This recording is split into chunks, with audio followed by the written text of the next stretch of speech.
தேர்தல் பத்திரம் விவகாரத்தில் பாஜகவுக்கு தக்க பாடம் புகட்டப்படும் என்று பள்ளிக்கல்வித்துறை அமைச்சர் அன்பில் மகேஷ் பொய்யாமொழி தெரிவித்துள்ளார்.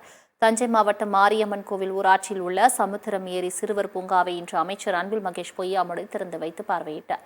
பின்னர் செய்தியாளர்களை சந்தித்த அவர் PM ஸ்ரீ திட்டத்திற்கு மத்திய அரசு 3 மற்றும் 4வது தவணை தொகை இடமிருந்து வரவில்லை என்றும் கூறினார். குடியுரிமை திருத்த சட்டத்தை கண்டிப்பாக அமல்படுத்த வேண்டும் என்று மத்திய அமைச்சர் அமித்ஷா கூறி வருவது மாநில உரிமையை பறிப்பதாக உள்ளது என்று அவர் குறிப்பிட்டார்.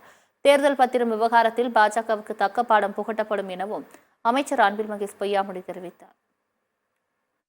PMC என்பது தனி, NEP என்பது தனி. ஆனால் மத்திய அரசாங்கம் என்பது NEPயில் நம்ம இழுக்கணும் அப்படிங்கிறதுக்காக அந்த PMCக்கு நீங்கள் ஒரு MOU போட்டாகணும் என்று சொல்கிறார்கள்.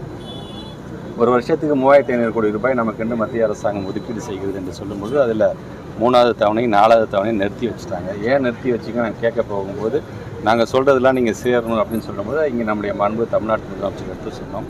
சரி, அவங்க என்ன சொல்கிறாங்கன்னு முதல்ல அதை கேட்போம். அதுக்கு ஒரு கமிட்டியை நாம் உருவாக்குவோம். அதில் நாம் சொல்கின்ற அந்த கருத்துக்களை அவர்கள் கேட்கிறார்கள் என்று பார்ப்போம்.